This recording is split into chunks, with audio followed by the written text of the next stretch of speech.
안녕하세요. 저는 경기도에 살고 있는 30대 여자입니다. 저는 치과에서 페이 닥터로 일하고 있어요. 오늘은 오전 진료만 있는 날인데 진료를 끝내고 사연을 듣다 문득 저의 이야기도 들려드리고 싶어서 사연을 쓰게 됐어요. 긴 이야기가 될 수 있지만 잘 들어주세요. 잠시 집안 이야기를 하자면 부모님이 다 살아계신 남편과는 달리 부모님은 제가 어렸을 때 이혼하셨고 전 엄마가 키워주셨어요. 하지만 엄마와 보낸 시간은 길지 않았죠. 제가 중학생이 되던 해에 갑작스러운 심장 발작으로 인해 손 쓸 틈도 없이 돌아가셨거든요.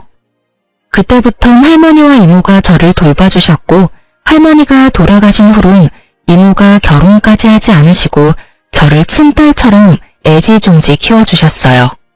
사실상 전 고아였지만 이모의 넘치는 사랑을 받으며 고아라는 서러움 없이 잘 자랄 수 있었어요. 전 치과 의사가 되었고 선배 병원에서 페이 닥터로 지내고 있었죠. 그러던 어느 날 친구가 불러 나갔는데 그곳엔 친구의 지인들이 있더라고요. 그 자리에 남편이 있었고 대학 교수님이라고 하더군요. 첫 느낌은 나쁘지 않다 정도였어요. 술 한잔하며 이야기하다 보니 말이 잘 통한다고 느꼈고 남편 역시 그렇게 느꼈는지 자리가 끝날 때쯤 저에게 연락처를 물어보더군요. 저 역시 남편이 괜찮았던지라 연락처를 주었고 그렇게 연락을 주고받던 저희는 연애를 시작하게 되었습니다. 연애가 길어지니 자연스럽게 결혼 이야기가 오갔고 어머님 눈에는 고아인 제가 당신 아들보다 모자라도 한참 모자란다고 생각하셨는지 계속 트집을 잡으시더라고요. 워낙 사소한 것으로 잡힌 트집이라 자세히 기억도 나지 않네요. 아무튼 어머님은 계속 시비 가득한 트집을 잡으셨고 남편이 그럴 때마다 끊임없이 저의 편이 되어주며 저를 보호해 주었어요.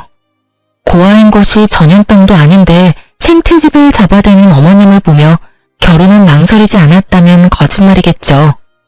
전 심각하게 결혼을 망설인 순간도 있었지만 적극적인 남편의 구애로 결국 결혼을 하게 되었어요. 어머님은 여전히 절 탐탁지 않아 하셨어요. 가끔 주말에 시댁에 가는 날이면 오직 남편만을 지켜세우느라 바쁘셨고 전 무시하기 일쑤였죠. 그날도 오랜만에 시댁 방문을 했고 전 갑자기 감기 기운이 올라 다른 때보다 컨디션도 좋지 않고 조금 날이 서 있었어요. 우리 교수님 오셨어? 어디 아픈 데는 없지? 네, 없어요. 전 괜찮은데 이 사람이 감기 기운이 있어서 컨디션이 안 좋아요.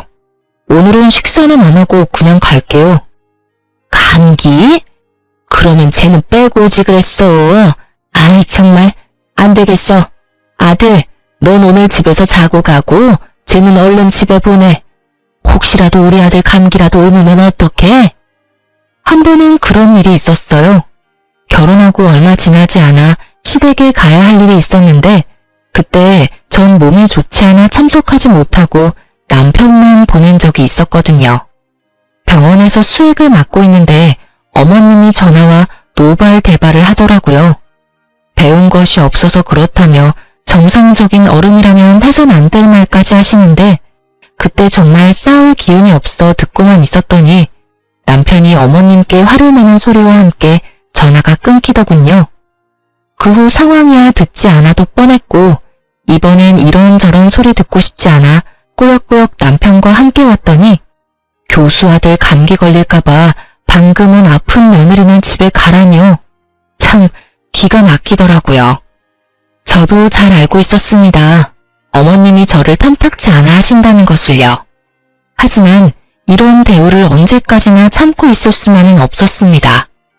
갈 때 가더라도 한마디 하고 가려는 찰나 저보다 더 화가 난 듯한 남편이 언성을 높이며 어머님께 쏘아붙이더라고요.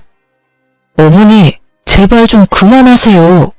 이 사람이 왜 이 몸을 해서 여기까지 왔는지 몰라서 물으세요? 다 어머니 때문이잖아요. 어머님이 이 사람을 계속 꾸짖으시니까 이 사람도 무리해서 온 거라고. 그런데 그런 사람한테 혼자 가라뇨? 최 교수, 엄마는 그런 게 아니라 정말 우리 교수님이 감기라도 옮을까봐 걱정되어서 그랬어. 엄마는 최 교수 걱정되어서 그런 건데 이게 이렇게 화낼 일이야? 그깟 감기 좀 걸리면 어때서요? 아, 됐어요. 저희 이만 가볼게요. 한동안은 집에 오는 일은 없을 것 같아요. 어머니 말씀대로라면 아버지나 어머니한테 감기라도 옮기면 큰일일 테니까요. 가자 여보. 인사드린다고 괜히 입 열지 마. 그러다 어머니 감기라도 걸리시는 날은 큰일 나니까. 안녕히 계세요 라는 그 뻔한 인사도 하기 싫은 제 마음은 어떻게 알았는지 제 입을 막아주고선 제 손을 이끄는데 얼마나 든든했는지 몰라요. 집으로 돌아가는 차 안에서 제가 감동을 하여 젖은 눈빛으로 남편을 바라보니 이렇게 말하더군요. 내가 대신 사과할게. 미안해 여보. 어머니가 원래 저런 사람은 아니었는데 왜 저러시나 모르겠어. 어머니 눈엔 내가 당신한테 한참 모자란다고 생각하시겠지. 당신에 대한 자부심이 대단하시잖아. 당신 같은 여자가 어디 있다고.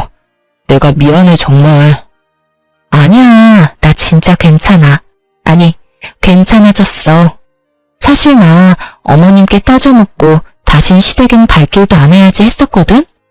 그런데 당신이 나서서 그렇게 해주니까 속이 확 풀리는 거 있지? 우리 남편 역시 든든해. 매번 내 편해줘서 고마워. 당연한 거지. 당신 마음 100번 이해해. 그래서 하는 말인데 굳이 무리해서 우리 집에 갈 필요 없어. 나의 아들이니까 어쩔 수 없이 가끔은 가야 하겠지만 당신은 당신 마음 가는 대로 해. 이런 대접 받으면서까지 며느리 돌이 다 하라고 하고 싶은 마음은 없으니까. 알겠지? 이렇게까지 말해주는 남편을 보고 있자니 파혼하지 않고 결혼까지 하길 잘했다는 생각이 들더라고요. 지금 저의 눈에 비친 남편은 누군가의 아들이 아닌 완벽한 저의 편, 든든한 제 가족이었으니까요. 어쨌든 전 그날 이후 어머님의 연락은 일절하지 않았어요. 저를 탐탁지 않게 여기는 어머님께 갖은 아양을 떨며 잘 보일 생각이 전혀 없었기 때문이죠. 그저 최소한의 인간 도리만 하며 지냈어요. 그러던 어느 날 어머님이 연락도 없이 제가 근무하고 있는 병원으로 찾아오셨더군요. 제가 그리도 마음에 들지 않는다고 하시던 분이 또 의사 며느리는 자랑하시고 싶은 것인지 친구분들까지 대동하시고요. 어머님의 그런 행동이 참 이해가 되지 않더군요.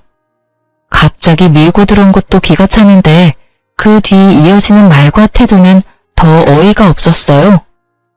어머님, 연락도 없이 무슨 일이세요? 치과에 왜 왔겠니? 여기 내 친구들인데 검진해야 한다고 해서 내가 데리고 왔다. 한번 살펴보고 치료해야 할 거 있으면 치료 좀 싹 해주렴. 떼인 돈 받으러 온 사람 마냥 다짜고짜 진료를 봐달라고 하는데 할 말이 없더라고요. 상황이 어찌되었든 일단 오셨으니 간단한 진료라도 봐주는 게 뭐 어떠냐 생각하는 분들도 계실 수 있겠지만 제가 근무하는 병원은 100% 예약제입니다. 이미 예약하신 분들도 기다리고 계셨고 수술 스케줄도 있어 중간에 끼워 넣을 수 있는 틈이 전혀 없는 상황이었어요. 어머님, 저희 병원은 예약제라서요. 이미 예약하신 환자분들이 기다리고 계세요. 오래 기다리신 환자분도 계셔서 먼저 해드리는 건 곤란하고요. 일단 예약하신 환자분부터 진료 좀 할게요. 뭐? 그런 게 어디 있니? 가족이 왔으면 가족 먼저 해줘야지. 넌 그 정도 유도리도 없니? 난 절대 기다릴 생각 없으니 예약이고 뭐고 얼른 우리부터 해줘. 해달란 말이야. 그렇게 우기셔도 안 되는 건 안 돼요, 어머님. 일단 여기 실장님하고 상담하셔서 예약 먼저 해주세요. 우겨? 너 그게 무슨 말본새야? 이렇게 된 이상 난 무슨 일이 있어도 오늘 진료 보고 갈 테니 그런 줄 알아. 얼른 내 친구들 봐주지 못해? 나이도 지긋하신 분이 어린아이처럼 우겨대는데 말 그대로 미쳐버리겠더라고요. 무력으로라도 쫓아야 하나 남편에게 연락해야 하나 고민이 많아지는 순간 예상치 못한 도움을 받게 되었어요. 모든 상황을 지켜보던 예약 환자분들이 나서서 저의 편을 들어주기 시작하시더라고요. 정말 못 듣고 있겠네. 여기 기다리고 있는 사람들 안 보여요? 그러게요. 요즘 저런 시엄마가 어디 있어? 며느리 일하는 병원에 와서 이런 행패가 어디 있어? 난 다 모르겠으니까 순서나 꼭 지켜주세요. 다 아파서 오는 사람들인데 가족이고 나발이고 그런 게 어디 있어요? 그러니까요. 이게 무슨 민폐야? 의사 며느리 업고 다녀도 모자랄 판국에 일하는 직장까지 찾아와서 나 같으면 당장 이혼하지. 저걸 어떻게 참아? 선생님, 그러지 말고 이혼하세요. 내가 좋은 남자 소개해 줄 테니까. 선생님 정도면 남자들 줄 선다고요. 이윽고 이혼이라는 말까지 나오니 시모의 얼굴이 홍당무가 되어버렸더군요. 상황이 이렇게 돌아가자 시모는 아무 말도 하지 못하고 친구분들이 나서 거듭 죄송하다고 하며 시모를 끌고 나가시더라고요. 그 후로도 환자분들이 제 편을 들어주시는데 민망하기도 하고 통쾌하기도 했어요. 그렇지 않아도 바쁜데 시모와의 실랑이로 시간이 더 지체되었던 터라 정신없이 쉬지도 못하고 진료 마치고 집으로 돌아가는 길, 시모한테 연락이 엄청 많이 와 있더라고요. 전화도 전화였지만 문자도 엄청나게 와 있더군요. 물론 내용은 떠올리고 싶지도 않은 내용이었고요. 전 대꾸할 가치도 없는 연락을 가뿐히 무시하고 무거운 몸을 이끌고 집으로 향했어요. 오늘 참 고단한 하루였다고 생각했는데 저의 고단한 하루는 이제 시작이었더라고요. 현관문 앞에 도끼로 가득한 시모가 절 기다리고 계셨으니까요. 넌 왜 이제 오는 거야? 전화는 왜 안 받아? 아니, 도대체 최 교수한테 뭐라고 했길래 비밀번호를 못 알려준다고 그러는 거니? 네가 뭔데 내가 이런 수모를 겪어야 해? 이게 무슨 망신이냐고. 이렇게 쏟아내던 시모는 제가 가까이 다가가자 다짜고짜 뺨을 날렸죠. 정신이 멍해지고 그 어떤 말도 생각나지 않더군요. 그때 시모 입에서 제 정신을 깨워줄 말들이 쏟아져 나오기 시작했어요. 이런 버르장머리도 없는 년, 네가 감히 내 친구들 앞에서 내 망신을 줘? 그깟 이빨 좀 봐주는 게 뭐가 그리 힘들다고? 이래서 부모 없는 것들은 티가 난다니까. 괜히 내가 널 싫어한 게 아니라고. 네가 그렇게 본데 없이 굴면 하늘에 계신 네 부모만 욕먹는다. 내가 너 이렇게 못 배운 티 낼까봐 널 받아들이기 싫었어. 알겠니? 내 친구들 앞에서 무슨 망신이야? 그간 쌓아왔던 내 위신이 한 방에 무너져 내렸어. 너 어떻게 책임질 거야? 그걸 왜 제가 책임지나요? 애초에 어머님이 무대포로 밀고 들어오셔서 이 사달이 났잖아요. 그리고 여기서 왜 저희 부모님이 들먹이세요? 그럴 자격이 있다고 생각하세요? 이것 봐. 이 순간에도 눈 똑바로 뜨고 말 대꾸하는 꼴이라니. 되먹지도 못한 것이 독하기까지 해. 눈물 한 방울 흘리지 않고 어른 노려보는 것 좀 봐라. 그렇게 노려보면 내가 무서워할 줄 아니? 왜 네 부모를 들먹이냐고? 내가 불쌍해서 그런다. 이런 것도 자식이라고 낳고 기뻐했을 네 부모가 불쌍해서 그래. 이 말 같지도 않은 폭언들을 듣고 있는데 정말 어른만 아니면 욕을 하며 딱이라도 때려버리고 싶더군요. 머리 끝까지 화가 올라 온몸이 부들부들 떨리면서 이성의 끈이 끊기려는 순간 다급히 다가오는 발소리가 들렸고 이내 제 앞을 막아서는 남편의 뒷모습이 보이더라고요. 그리곤 정신을 차렸을 땐 절규 소리와 함께 남편의 손에 끌려가는 시모 모습이 보이더군요. 무슨 잘못을 했을까? 도대체 무슨 잘못을 했길래 뺨까지 맞고 이런 말까지 들어야만 했을까? 이런 생각들만 가득했어요. 도무지 이해되는 것이 단 하나도 없었죠. 전 옷도 갈아입지 못한 채 소파에 멍하니 앉아 있었고 남편이 들어오더군요. 여보, 괜찮아? 어디 봐봐. 여기지? 많이 아팠지? 여보, 나 진짜 이해가 되지 않아. 내가 그렇게 잘못한 거야? 이런 취급을 받을 만큼? 아니야, 절대 아니야. 그런 생각은 하지도 마. 당신 잘못은 조금도 없으니까. 앞으로 우리 집엔 가지도 말고 오는 연락도 받지 마. 아예 차단해버려. 맞은 데는 어때? 아, 진짜 너무 속상하다. 내가 좀 더 일찍 왔어야 했는데 미안해.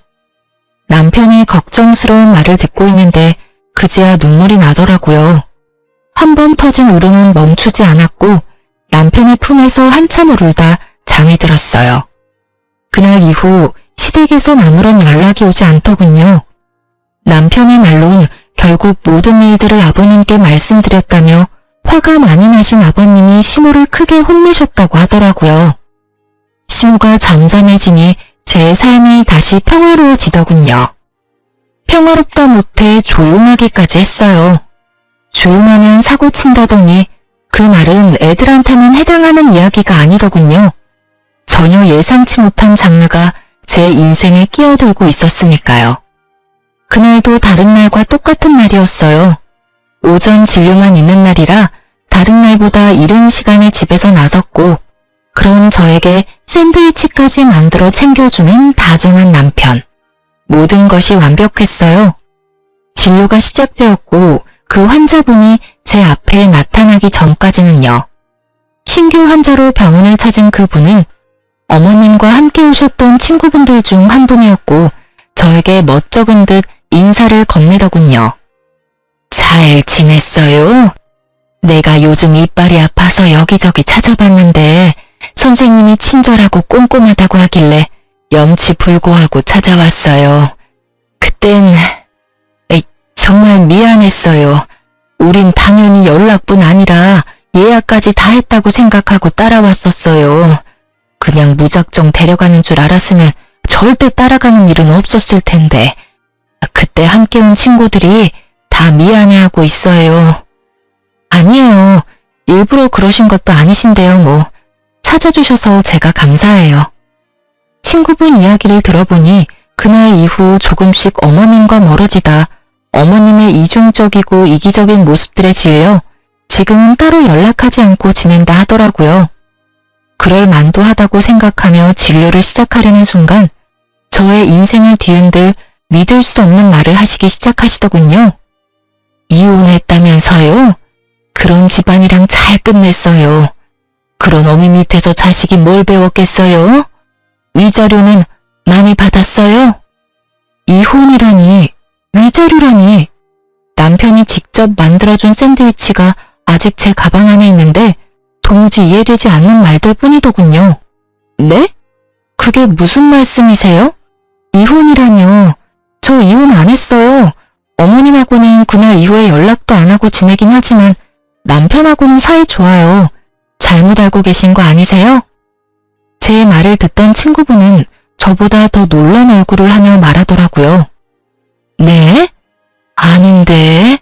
정말 이혼한 거 아니에요? 네. 오늘 아침에도 출근할 때 남편이 샌드위치도 챙겨준걸요. 그럴 리가 없는데. 아니, 사이가 이렇게 되기 전에 그 집에 놀러 간 적이 있는데 엄청 젊은 여자를 예비 며느리라며 소개해줬었어요. 그러면서 하는 말이 선생님이랑은 곧 이혼하고 바로 그 여자랑 결혼시킬 거라면서 돈 많은 집안이랑 사돈하게 됐다고 엄청나게 자랑했는데 예비 며느리요? 에이, 그럴 리가요. 저희 남편 외동아들인데 저랑 사이도 좋고 이혼 이야기도 오간 적 없어요. 오해하신 거 아니세요? 그런 걸 어떻게 오해해요. 그날 나가서 밥도 같이 먹었는데 아들이 와서 밥값까지 계산해줬다니까. 확실해요. 어머, 이게 무슨 일이래요? 누구보다 다정하고 나만을 위해주는 남편인데 도무지 믿을 수가 없었어요. 하지만 친구분 역시 거짓말을 하는 것 같지 않았기에 더욱 혼란스럽더라고요. 어떻게 진료를 마친 것인지 모르겠더군요. 정신을 차려보니 진료는 끝나 있었고 전 남편의 학교를 향했어요. 어떤 말부터 시작해야 할지는 모르겠지만 어찌되었든 남편을 직접 봐야 할 것만 같았어요. 혹여나 남편에게 피해가 될까 싶어 한 번도 찾아가 본 적이 없는 남편의 직장. 남편의 방 앞에 서니 갑자기 긴장이 되더군요. 심호흡을 몇 번 하고 남편의 방으로 들어갔고 그곳엔 저를 보고 놀란 남편과 조교분이 있더라고요. 여보, 웬일이야? 학교는 한 번도 오지 않더니. 그냥 오늘 오전 진료했잖아. 갑자기 너무 보고 싶어서 잠시 들렸어. 방해한 건 아니지? 아니지. 언제든 환영입니다. 아참, 인사해. 나 잘 도와주는 우리 조교. 아주 능력이 좋아. 아, 안녕하세요. 처음 인사드리네요. 저희 남편 잘 부탁드려요. 네, 안녕하세요.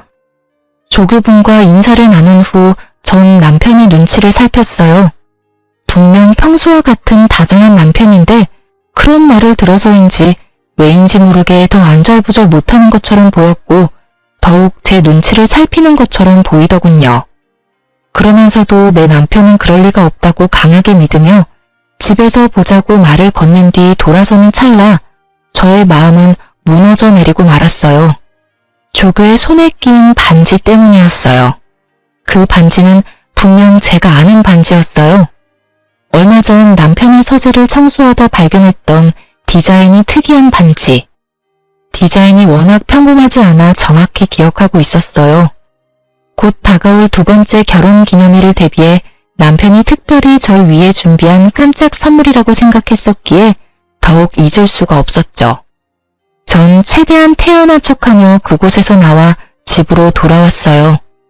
반지를 보고도 이때까진 모든 것을 부정했던 것 같아요. 그럴 리가 없다고, 내 남편이 그럴 리가 없다고 끊임없이 되뇌고 있었죠. 그러던 와중에 번뜩 서재에 있는 남편의 노트북이 스쳐 지나갔고 저의 예상대로 잠금도 걸려있지 않을 뿐더러 카톡까지 자동으로 로그인이 되어 있더군요.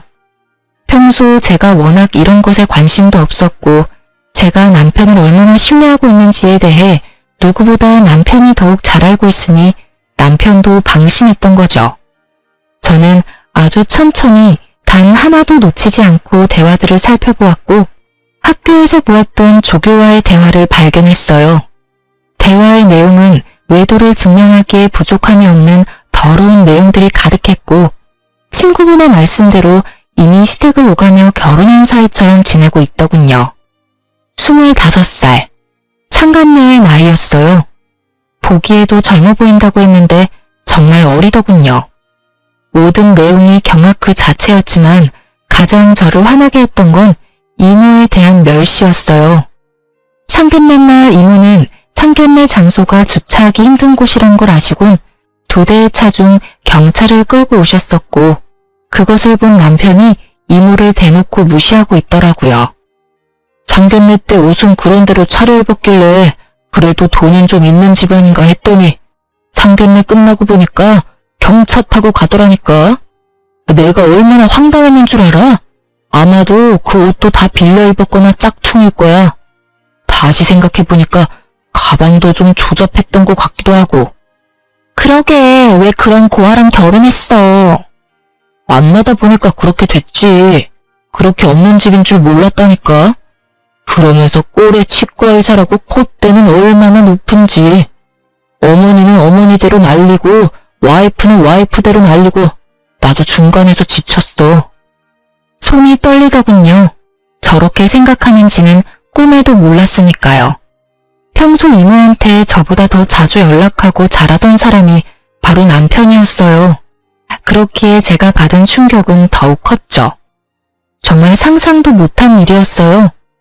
남편은 외박은커녕 늦는 법이 없었고 주말 역시 온종일 저와 시간을 보냈었으니까요. 상대가 학교에서 늘 함께하는 조교라는 사실을 몰랐다면 아마 전 끝까지 아니라고 남편을 믿어줬겠죠. 전 떨리는 손을 겨우 진정시키고선 대화 목록들을 다 살펴보았고 경악스러운 것은 여기서 끝이 아니더군요.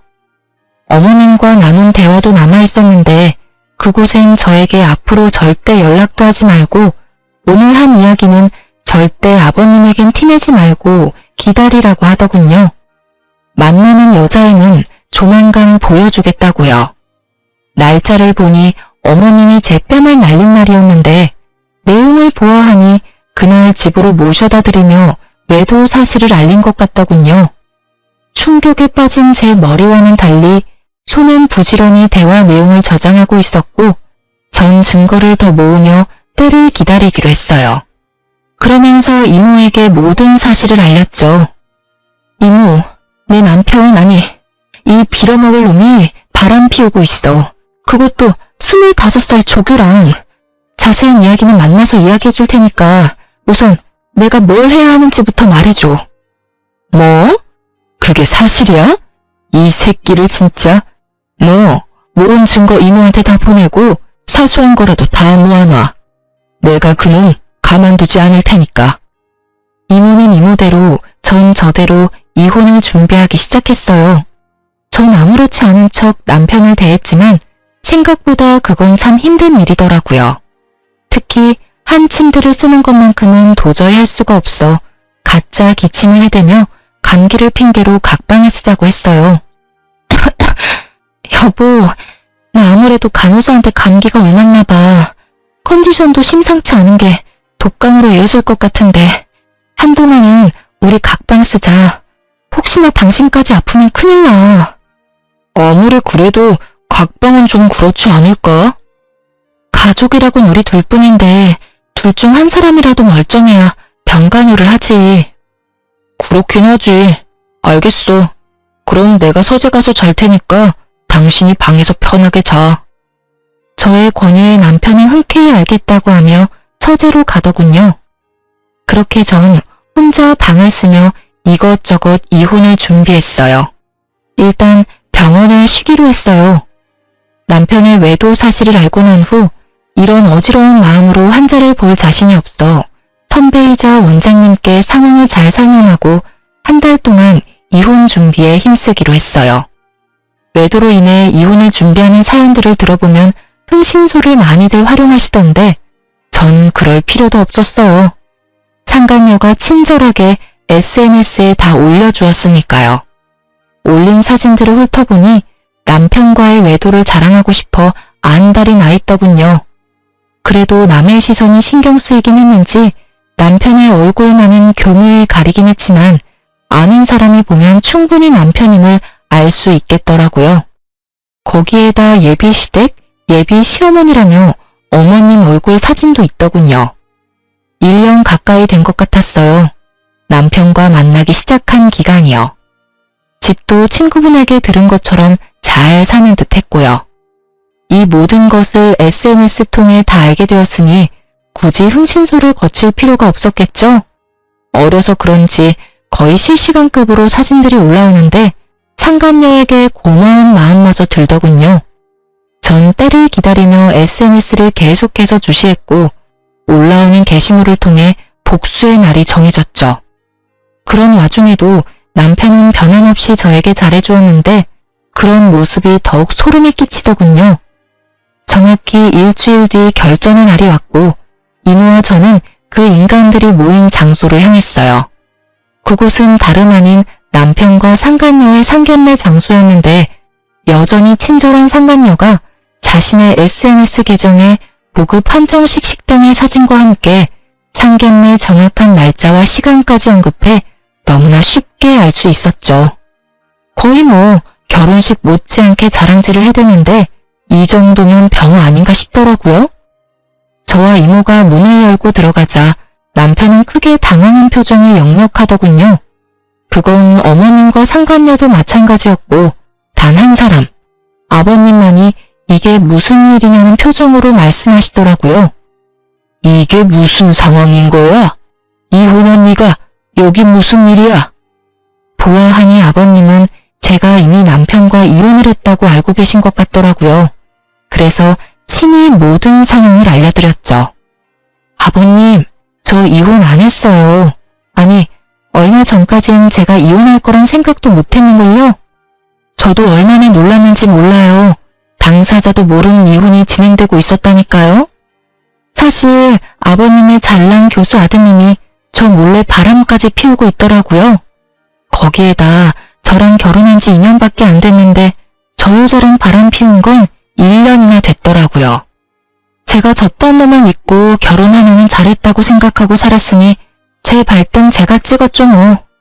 이것까지도 충분히 기가 차는데 이혼도 안 한 남편이 다른 여자랑 이런 상견례 자리까지 만들었으니 제가 안 찾아오고는 못 베기겠더라고요. 그래서 이 모든 상황을 뒤집어 엎으려고 오게 됐어요. 제가 딱 이렇게 말하니 시모가 자리에서 벌떡 일어나 노발대발하시며 상황을 무마시켜보려 노력하더군요. 너 그 입 다물지 못해? 여기가 어딘 줄 알고 찾아와서는 헛소리야. 여보, 저 물건 말 믿지 말아요. 아니, 듣지도 말라고요. 사돈, 들을 필요도 없는 말입니다. 저 물건 부모님도 일찍 돌아가셔서 배운 것 없이 자란 물건이라 결혼 생활할 때도 거짓말을 입에 달고 살던 애였다고요. 시모의 이런 노력도 소용이 없었어요. 다들 시모보단 제 입에 집중하고 있었으니까요. 전 시모의 말을 모조리 무시한 채 말을 이어나갔어요. 보시다시피 어머님은 이미 다 알고 계셨어요. 그뿐인가요? 저 불륜녀가 새 며느리 되는 걸 쌍수 들고 반기셨다고요. 아버님 몰래 어머님이 저 상간녀를 집에 불러서 곧 결혼할 예비 며느리라며 친구들한테 소개도 다 마친 상황이었어요. 이혼도 안 했는데 저는 이미 이혼녀 만드셨던데요. 일단 상견례부터 잘 마무리하고 나서 무슨 수를 써서라도 이혼하면 될 거라고 생각한 것 같은데 아버님 참 대단하지 않나요? 그런 말도 안 되는 계획으로 이런 대범한 짓을 벌인 거 말이에요. 제 말을 집중해서 들어주시던 아버님은 제 말이 끝나자마자 화를 내시기 시작했고 이내 상견례장을 박차고 나가버리시더군요. 이 말이 전부 사실이야? 아니에요 여보. 제 말 좀 들어봐요. 아버지, 다 오해세요. 제발 진정 좀 하세요. 이런 인간 같지도 않은 놈이 감히 이딴 짓을 해? 이게 무슨 집안 망신이야? 두 사람 다 나한테 할 말이 많은 것 같은데 그 말들은 집에서 이야기하도록 하지. 여긴 두 사람이 저지른 일이니 두 사람이 알아서 해결하고 와. 그렇게 아버님이 떠나시고 남은 사람은 상간녀와 상간녀의 가족들 그리고 저와 이모의 시선을 한 몸에 받고 있는 시모와 남편 놈뿐이었죠. 그렇게 저와 이모는 매서운 눈빛을 두 사람에게서 거두지 않았고 상견례 장소엔 정적만이 흐르고 있었어요. 그 순간 상간녀의 아빠가 다가와 이모에게 고개를 숙이며 인사를 건넸어요. 안녕하세요 선배님. 오랜만입니다. 그래 김 검사 잘 지냈어? 잘 지냈냐고 하기엔 상황이 좀 그렇긴 하네. 그러게요. 이런 상황이 선배님을 만나게 될지는 상상도 못했는데 제가 참 면목이 없습니다. 네, 사실 남편이 그렇게 무시하던 이모는 과거 검사였어요. 엄마가 돌아가시고 저를 맡아 키워주시던 할머니마저 돌아가시고 난 후 이모는 절 도맡아서 키워주셨고 제가 고등학교에 입학하던 해에 본격적인 공부 뒷바라지를 해주겠다며 일을 그만두셨던 거였어요. 그 후 변호사 사무실을 차리셨고 최소한의 의뢰만을 받으며 저에게 온 신경을 쏟아주셨었죠. 상간녀의 아빠는 그런 이모의 후배였어요. 사실 저도 이런 인연까진 몰랐던 터라 놀라웠는데 시모와 남편놈은 놀람을 넘어서 핏기가 사라진 얼굴로 냉수만 계속 들이키고 있더군요. 면목은 무슨, 미리 말 못해줘서 미안해. 사실 우리 조카가 김 검사 딸 사진 보여줄 때 진작 알았어. 김 검사 카톡에 딸 사진이 많잖아. 그래서 진작 알았는데 차마 미리 말을 못하겠더라고. 많이 놀랐지? 세상 참 좁아. 이렇게까지 엮이는 걸 보면 말이야. 그러게나 말입니다. 그런데 선배, 딸아이 말로는 집안끼리 격이 맞지 않아 자주 부딪히다 이혼까지 하게 됐다고 하던데 이해가 잘 되지 않네요. 선배네 집이 격이 맞지 않을 리가 없을 텐데요. 그게 나 한동안 백수로 지내고 있을 때 우리 조카가 결혼했었거든. 조카 시집도 간다고 하고 이제 의뢰나 왕창 받아볼까 해서 사무실 이전 준비하면서 놀고 있을 때라 내 직업이 뭔지 몰랐을 거야. 거기에다가 상견례 자리에 경찰을 끌고 갔더니 그 모습을 보고 가진 것 없는 집안이라고 생각했겠지. 아무리 그렇다고 한들 바람 피우는 것도 어이가 없는데. 뭐? 우리 조카가 이혼을 해? 내가 지금 어떤 마음으로 저 인간을 살려두고 있는지 김 검사는 상상도 안 될걸? 충분히 상상되는걸요.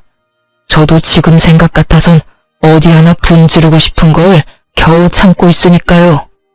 이모의 말대로 이모는 사무실 이전을 위해 잠시 쉬고 있었고 빈 사무실만 본 남편은 이모가 작은 사업을 하다가 그마저도 망했다고 저에게 한마디 물어보지도 않고 혼자 지레짐작했던 것이었죠. 거기에다 상견례 자리에 경차까지 끌고 갔으니 그 짐작에 확신했던 것이었어요. 살벌한 두 사람의 대화는 계속되고 있었고 대화를 가만히 듣고 있던 상간녀의 엄마가 벌떡 일어서더군요.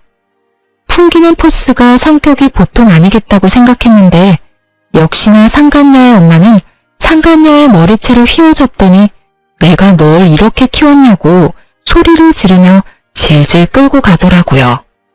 그 뒤를 나머지 가족들도 뒤따르며 남편을 죽일 듯이 바라보더군요. 특히 상간녀의 두 오빠의 눈빛이 아주 예사롭지 않았어요.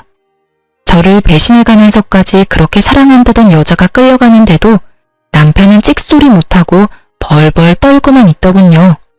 그저 사색이 된 얼굴로 저와 이모의 눈치를 살필 뿐이었어요. 참 한심하더라고요. 적어도 자기가 진심으로 사랑한다던 여자쯤은 지켜낼 줄 알았더니 그런 의지조차 없어 보였으니까요. 시모꼴도 한심하긴 매 한 가지였어요. 텅 빈 눈동자로 망연자실이라도 한 듯 바닥에 주저앉아 혼이 나가 있었으니까요. 상간녀를 비롯해 상간녀의 가족들이 모두 사라지고 나서야 정신을 차린 남편님이 갑자기 무릎을 꿇고 빌기 시작하더라고요. 여보, 내가 정말 잘못했어. 내가 당신을 얼마나 사랑하는지는 누구보다 당신이 더 잘 알잖아. 그래, 사랑했지. 아니, 사랑한다고 알고 있었지. 한때는 당신이 내 편이라고, 내 가족이라고 믿어 의심치 않았었지. 왜 그런 식으로 말을 해? 왜 과거형으로 말하냐고. 난 지금도 그래. 난 여전히 당신 편이고 당신 가족이야. 정말이야. 나 믿지? 지금 이 상황 다 설명할 수 있어. 그러니까 날 믿고 일단 집에 같이 가자. 내가 집에 가서 다 설명할게. 응? 굳이 설명할 필요 없어. 당신이 어떤 생각을 가지고 있는지는 이미 당신이랑 그 여자랑 나눈 대화에서 다 봤으니까. 그걸 어떻게... 설마 내 카톡 다 본 거야? 이제야 그걸 알았어? 생각보다 당신 머리가 좋진 않구나. 당신을 단 한 번도 의심하지 않은 나도 나지만 당신도 어떤 면에선 참 대범하다니까. 바람 피우는 사람이 어떻게 그 빼도 박도 못하는 증거를 집에 버젓이 둘 수가 있어? 뭐, 그 덕분에 난 쉽게 여기까지 올 수 있게 됐지만 어찌되었든 당신 진심 따위 잘 알았고 당신은 내 편, 내 가족 다 해. 난 이제 당신 가족 같은 거 하지 않을 생각이니까. 우리 이혼하자. 여기 이혼 서류. 도장 예쁘게 찍어서 법원에서 봐. 그렇게 전 이혼 서류를 건네고 이모와 그 자리를 벗어났고 이모가 타고 온 외제차에 올라타 버렸어요. 사실 이모가 소유하고 있는 외제차는 길 가면 누구나 쳐다볼 법한 2억이 넘는 고급 외제차였어요. 하지만 운전하기가 불편하기도 하고 주변 사람들이 쳐다보는 게 신경 쓰인다는 이유로 매일 2천만 원짜리 경차를 타고 다니셨어요. 값이 10배나 차이 나는 외제차를 이모가 턱하니 여는 모습에 남편놈 눈알이 튀어나오려고 하더군요. 어찌나 볼만하던지. 뒤늦게 심오한 남편놈이 쫓아와 급하게 창문을 두드리기 시작하더군요. 당신 이 차는 뭐야? 이렇게 좋은 차가 아니었잖아. 아, 그 당신이 중고차니 뭐니 하던 경차? 그것도 이모차고 이것도 이모차야. 우리 이모 차 2대 쓰셔. 왜 날 속인 거야? 이모님이 검사라는 사실도 그렇고 이 차도 그렇고 왜 나한테 말하지 않은 거야? 당신이 사실대로 다 말해줬으면 이딴 상황까지 오지 않았을 거야. 난 속인 적 없어. 당신이 묻지 않았잖아. 당신이 혼자 온갖 상상으로 우리 이모 거지 만들기 전에 단 한 번이라도 나한테 물어봤으면 난 다 말해줬을 거야. 내가 묻지 않는다고 아무 말도 하지 않는데 말이 돼? 처음부터 날 속이려는 거였잖아. 묻지도 않는데 내가 왜 구구절절 설명해야 해, 굳이. 그렇게 억울해하지 마. 누가 보면 내가 당신 속이고 바람이라도 피운 줄 알겠어. 그리고 이왕 안 김에 한 가지 더 말해주자면 우리 이모 앞으로 받은 유산도 꽤 많아. 왜, 그 있지? 졸부. 우리 이모가 능력도 좋은데 졸부야, 졸부. 그러면 이만 가볼게. 법원에서 보자. 이모의 후배이자 상간녀의 아빠가 딸을 통해 전해 들은 가짜 이혼 사유에 대해 믿지 못하는 이유는 따로 있었죠. 저의 외가는 대대로 부유했고 할머니가 돌아가시며 하나 남은 자식이었던 이모에게 재산을 다 남기고 떠나셨으니 집안 격이 맞지 않다는 사유는 애초에 상간녀의 아빠가 듣기엔 말이 되지 않을 수밖에요. 이런 사실을 전혀 몰랐던 남편은 저보다 훨씬 어리고 검사 집안의 막내딸 상간녀에게 홀라당 넘어갔던 것이었죠. 마지막 말까지 전했겠다. 이모는 후련한 마음으로 차를 출발시켰고 사이드 미러를 통해 본 두 사람의 모습은 정말 통쾌 그 자체였어요. 시모는 그 자리에 주저앉아 울고 있었고 그놈은 허탈한 듯 실소를 터뜨리고 있더군요. 그렇게 남편과 법원에서 만나 이혼 서류를 제출했습니다. 구질구질하게 끝까지 매달릴 줄 알았던 전 남편은 자신이 생각해도 전혀 가능성이 없다고 느낀 것인지 생각보다 더 순순히 이혼을 해주더군요. 물론 제가 원하는 조건도 다 들어주었고요. 원하는 조건이라고 해봤자 빠른 이혼과 위자료뿐이긴 했지만요. 그리고 가장 큰 고민이었던 상간녀 소송은 진행하게 되었어요. 사실 이모 지인의 딸이라 어떻게 해야 할까 고민을 했는데 상간녀의 엄마에게 연락이 오더라고요. 다름이 아니라 상간녀 소송 고민하고 있다는 말을 애 아빠한테 전해들어서요. 네, 아무래도 이모랑 아신다고 하니 제가 소송까지 하기가 좀 그래서요. 굳이 제가 소송까지 하지 않아도 충분히 부모님께서 벌을 주실 것 같기도 했고요. 그러지 말고 진행하세요. 네? 상간녀 소송하셔도 됩니다. 애 아빠와 전 죄를 지었으면 벌 받아야 한다고 생각해요. 제 딸이지만 그쪽한테 씻을 수 없는 죄 지은 게 분명하고 제 딸이라고 해서 아빠의 인맥을 이용해 그 벌을 피하게 할 생각 전혀 없습니다. 그러니 상간녀 소송 진행할 생각이었다면 그냥 진행해달라고 부탁드리려고 전화했습니다. 그렇게 전 상간녀 소송도 진행했고 당연히 승소했습니다. 그 뒤로 두 연놈은 어떻게 됐냐고요? 일단 상간녀의 소식은 이모에게 전해들었는데 상간녀는 집과 인연을 끊고서라도 전 남편과 결혼하겠다고 고집을 피웠다고 하더라고요. 아무리 고집을 피워대도 부모님들이 설득되지 않자 결국 짐을 싸서 전시댁으로 가버렸고 그런 상간녀를 전시댁에서도 받아주지 않았다고 하더라고요. 그랬겠죠. 집을 버리고 온 상간녀는 더는 매력적인 며느리감이 아니었을 테니까요.